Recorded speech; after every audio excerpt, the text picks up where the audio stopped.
പാഠം ഏത്? Electric energy conservation and consumption എന്നുള്ള പാഠത്തു നിന്നുള്ള കുറച്ച് ക്വസ്റ്റ്യൻസ് ആണ് നമ്മൾ പറയാൻ പോകുന്നത്. ഈ ക്വസ്റ്റ്യൻസ് ആണ് ഏറ്റവും ഇമ്പോർട്ടൻറ്റ്. ഇതില്ലാണ്ട് ആ ചാപ്റ്ററിന് ഇതല്ലാത്ത ക്വസ്റ്റ്യൻ പേപ്പർ അല്ലെങ്കിൽ ക്വസ്റ്റ്യൻസ് ചോദിക്കുക എന്നുള്ളത് വളരെ റെയർ ആയിരിക്കും. ഓക്കെ, അപ്പോൾ ഇത് കണ്ടു കഴിഞ്ഞാൽ ഈ ചാപ്റ്റർ തന്നെ സെറ്റാവും. റെഡി? സോ ആദ്യത്തെ ചോദ്യം എന്ന് പറയുന്നത് what are the characteristics of nichrome, അഥവാ നിക്രോമിൻ്റെ സവിശേഷതകൾ എഴുതുക എന്നുള്ളതാണ്. വളരെ ഇമ്പോർട്ടൻ്റ് ആണ്. നിക്രോമിന് 3 സവിശേഷതകളുണ്ട്. ഒന്നാമത്തേന്ന് പറഞ്ഞു കഴിഞ്ഞാൽ ഹൈ ഓക്സിഡേഷൻ റെസിസ്റ്റൻസ് ആണ്, ഉയർന്ന ഓക്സിഡേഷൻ പ്രതിരോധം. രണ്ടാമത്തേന്ന് പറഞ്ഞു കഴിഞ്ഞാൽ ദീർഘനേരം അല്ലെങ്കിൽ for a longer time heat energy continue ചെയ്യാനുള്ള ഒരു കഴിവ്, അതായത് ദീർഘനേരം താപം നിലനിർത്താനുള്ള കഴിവ്. അതെങ്ങനെ വരുന്നത്? ഹൈ മെൽറ്റിംഗ് പോയിന്റ് ആണ്, അല്ലെങ്കിൽ ഉയർന്ന ദ്രവണാങ്കം കാരണം. ഇനി മൂന്നാമത്തേന്ന് പറഞ്ഞു കഴിഞ്ഞാൽ ഹൈ റെസിസ്റ്റിവിറ്റി ആണ്, ഉയർന്ന പ്രതിരോധകത. ഓക്കെ, അതാണ് 3 എന്ന് പറയുന്നത് കേട്ടോ. അടുത്ത ചോദ്യം എന്ന് പറയുന്നത് നോക്കിക്കേ, ഇനി ന്യൂമറിക്കൽസ് ആണ് വരുന്നത്. ന്യൂമറിക്കൽസ് എന്ന് പറയുമ്പോൾ ഹീറ്റ് എനർജി താപോൽപാദനത്തിന്റെ ഭാഗത്തു നിന്ന് ഒരു ന്യൂമറിക്കൽ ഉറപ്പാണ്. നോക്കിയേ, a current of 2 ampere flows through a heating coil of 100 ohm resistance for 10 minutes. Calculate heat produced. ഏത് ന്യൂമറിക്കൽ കിട്ടുകയാണെന്നുണ്ടെങ്കിൽ നിങ്ങൾ ആദ്യം എഴുതി വെക്കേണ്ടത് എന്തൊക്കെയാണ് ചോദ്യത്തിൽ തന്നിട്ടുള്ളത്. ആദ്യം തന്നിട്ടുണ്ട് കറണ്ട് 2 ആണ്, പിന്നെ അതേപോലെ തന്നെ R തന്നിട്ടുണ്ട് 100 ആണ്, പിന്നെ അതേപോലെ തന്നെ റെസിസ്റ്റൻസ് 6 തന്നിട്ടുണ്ട്. എത്രയാണടാ? റെസിസ്റ്റൻസ് തന്നു ഓൾറെഡി ഇതിലല്ലേ. സമയം തന്നിട്ടുണ്ട് 10 മിനിറ്റ് ആണ്. മിനിറ്റിനെ ഞാൻ എന്തിലേക്ക് മാറ്റുന്നു? സെക്കൻഡിലേക്ക് മാറ്റുന്നു. 1 മിനിറ്റ് എന്ന് പറഞ്ഞു കഴിഞ്ഞാൽ 60 സെക്കൻഡ് ആണ്. അപ്പോൾ 2 മിനിറ്റോ? 2 × 60. അപ്പോൾ 10 മിനിറ്റ് എന്ന് പറഞ്ഞു കഴിഞ്ഞാൽ 10 × 60 സെക്കൻഡ്. അപ്പോൾ 10 × 60 എന്ന് പറഞ്ഞു കഴിഞ്ഞാൽ 600 സെക്കൻഡ് എന്ന് കിട്ടും. ഓക്കെ, നമുക്ക് കാണേണ്ടത് H ആണ്. ഇനി നിങ്ങൾ എന്താ ചെയ്യേണ്ടതെന്ന് അറിയോ? തന്ന സാധനങ്ങളും കാണാനുള്ളത് എഴുതി വെച്ചിട്ട് ഇവരെല്ലാവരും കൂടെ വരുന്ന ഒരു ഇക്വേഷൻ ഉണ്ടാവും, അതാണ് നിങ്ങൾ ഉപയോഗിക്കേണ്ടത്. അപ്പോൾ ഇവർ 4 പേരും കൂടെ വരുന്ന ഇക്വേഷൻ ഏതാ? H = I²RT. So H = I²RT.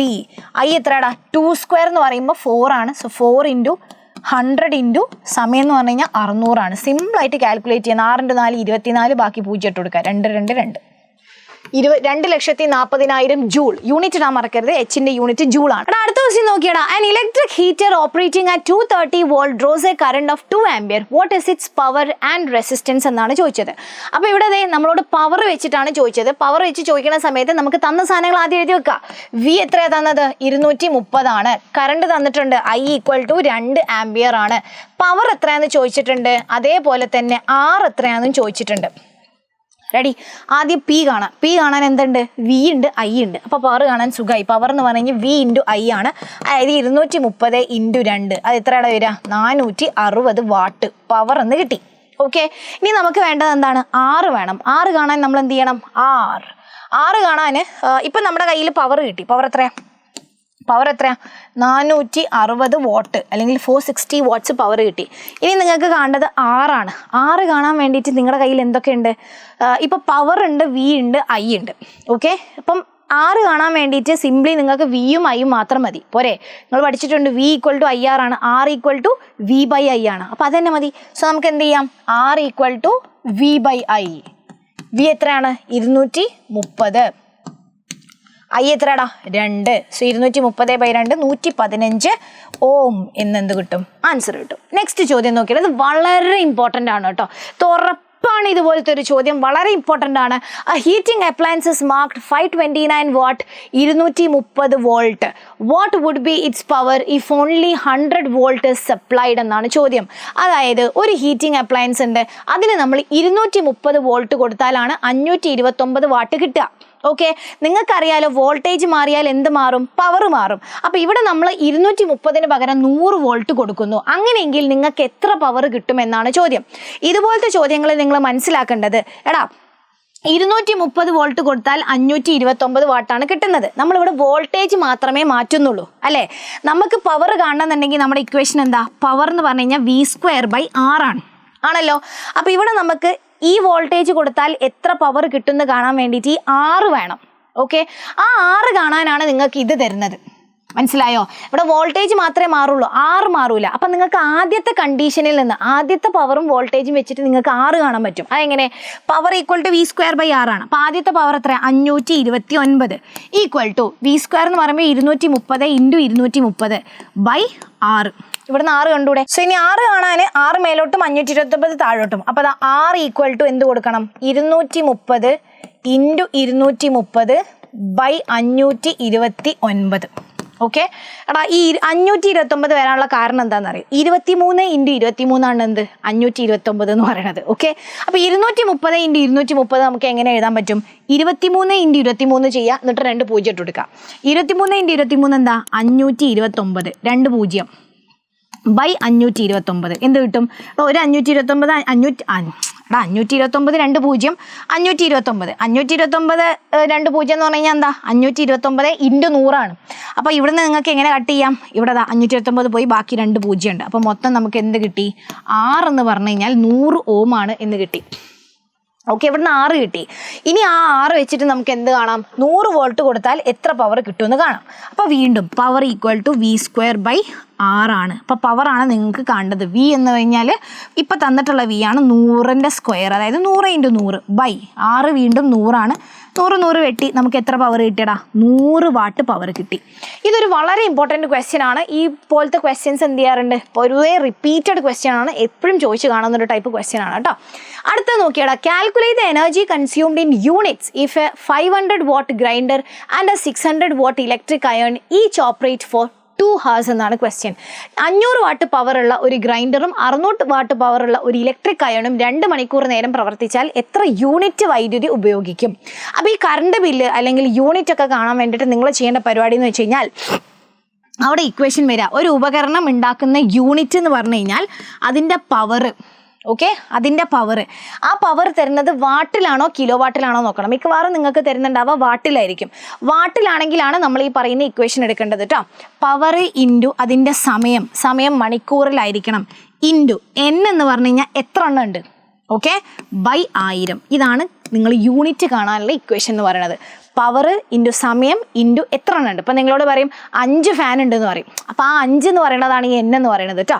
അപ്പോൾ PT/N/1000 ഇതാണ് നമ്മളുടെ ഇക്വേഷൻ എന്ന് പറയുന്നത് അപ്പോൾ ഇവിടെ എന്തൊക്കെയാണ് നടക്കുന്നത് 500 വാട്ട് ഗ്രൈൻഡറും 600 വാട്ട് അയണുമാണ് ഓക്കെ 500 വാട്ട് ഗ്രൈൻഡറിൻ്റെതും 500 വാട്ട് അതേപോലെ 600 വാട്ട് അയണുമാണ് അപ്പോൾ 2 ആൾക്കാരും എന്ത് ചെയ്യുന്നുണ്ട് ഉണ്ട് അപ്പോൾ ഇതുപോലത്തെ 2 എണ്ണം ഉണ്ടാവുമല്ലോ അപ്പോൾ മൊത്തം യൂണിറ്റ് എന്ന് പറഞ്ഞു കഴിഞ്ഞാൽ ഗ്രൈൻഡർ ഉണ്ടാക്കുന്ന യൂണിറ്റ് ഉണ്ടാകും പ്ലസ് ആരുണ്ടാക്കുന്ന യൂണിറ്റ് ഉണ്ടാവും അയൺ അഥവാ ഇസ്തിരിപ്പെട്ടി ഉണ്ടാക്കുന്ന യൂണിറ്റ് ഉണ്ടാവും ഓക്കെ ഗ്രൈൻഡറിൻ്റെ നമുക്ക് കാണാം ഗ്രൈൻഡറിൻ്റെ PT/N/1000 ഇട്ട് കൊടുക്കുക പവർ എത്രയാടാ ഗ്രൈൻഡറിൻ്റെ പവർ എത്രയാ 500 ഇൻറ്റു സമയം എത്രയാ 2 എത്ര ഗ്രൈൻഡർ ഉണ്ട് ഒരു ഗ്രൈൻഡറേ ഉള്ളൂ കുഴപ്പമില്ല അപ്പോൾ ബൈ 1000 ഇനി ആര് വേണം പ്ലസ് അയൺ വേണം അയണിൻ്റെ പവർ എത്രയാടാ 600 വീണ്ടും ഇതേപോലെ ഇൻറ്റു എത്ര സമയം 2 എത്ര അയൺ ബോക്സ് ഉണ്ട് 1 ബൈ വീണ്ടും 1000 എത്ര കിട്ടും ഇവിടെ 500 × 2 എന്ന് പറഞ്ഞു കഴിഞ്ഞാൽ 1000 ആണ് 1000/1000 1 പ്ലസ്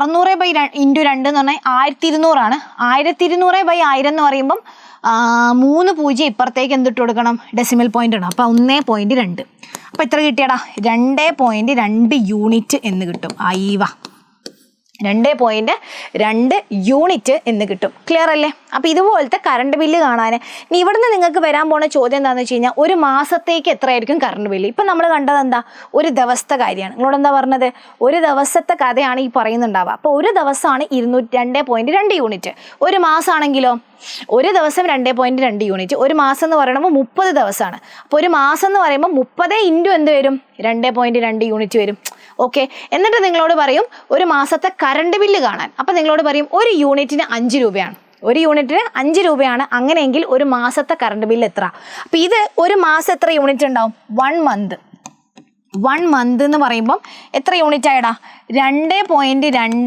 30 വരും 2.2 × 30 വരും അപ്പോൾ എത്ര മൊത്തം യൂണിറ്റ് ഉണ്ടാവും 2.2 × 3 എന്ന് പറയുമ്പം 6.6 ആണ് × 10 എന്ന് പറയുമ്പോൾ 66 ഓക്കെ 66 യൂണിറ്റ് ആണ് ഒരു മാസം ഉണ്ടാക്കുന്നത് ഇത് കാണാം ഓക്കെ എന്നിട്ട് നിങ്ങളോട് ചോദ്യത്തിൽ പറഞ്ഞിട്ടുണ്ടാവും ഒരു യൂണിറ്റിന് എന്താണ് 5 രൂപയാണ് 5 rupees ഒരു യൂണിറ്റിന് 5 രൂപ അങ്ങനെയെങ്കിൽ 66 യൂണിറ്റിന് എത്ര പൈസ ഉണ്ടാവും 66 × 5 അല്ലേ 66 × 5 എന്നുണ്ടാവും ഓക്കെ ഇനി ആ ലാസ്റ്റ് പാർട്ടിലേക്ക് പോകുമ്പോൾ നമുക്ക് കുറച്ച് തള്ളൽ പാർട്ടുണ്ട് ഏത് ആ carbon footprint energy conservation അത് എന്നൊക്കെ പറഞ്ഞിട്ട് കുറച്ച് സാധനങ്ങളുണ്ട് അപ്പോൾ ആ ഭാഗത്ത് വരുന്നതാണ് what is carbon footprint എന്ന് ചോദിക്കാം അതേപോലെ തന്നെ ഈ കാർബൺ ഫുട് പ്രിന്റ് കുറയ്ക്കാൻ നമുക്ക് എന്തൊക്കെ ചെയ്യാൻ പറ്റും എന്നുള്ളതും ചോദിക്കാം അപ്പോൾ കാർബൺ ഫുട് പ്രിന്റ് എന്ന് പറഞ്ഞു കഴിഞ്ഞാൽ ഒരാൾ പുറത്തേക്ക് വിടുന്ന എല്ലാവിധ ഗ്രീൻ ഹൗസ് ഗ്യാസുകളെയും മൊത്തം അളവിനെ നമ്മൾ കാർബണിൻ്റെ അളവിലേക്കാക്കി മാറ്റുന്ന ആ ഒരു വാല്യൂവിനെയാണ് നമ്മൾ കാർബൺ ഫുട് പ്രിൻ്റ് എന്ന് പറയുന്നത്.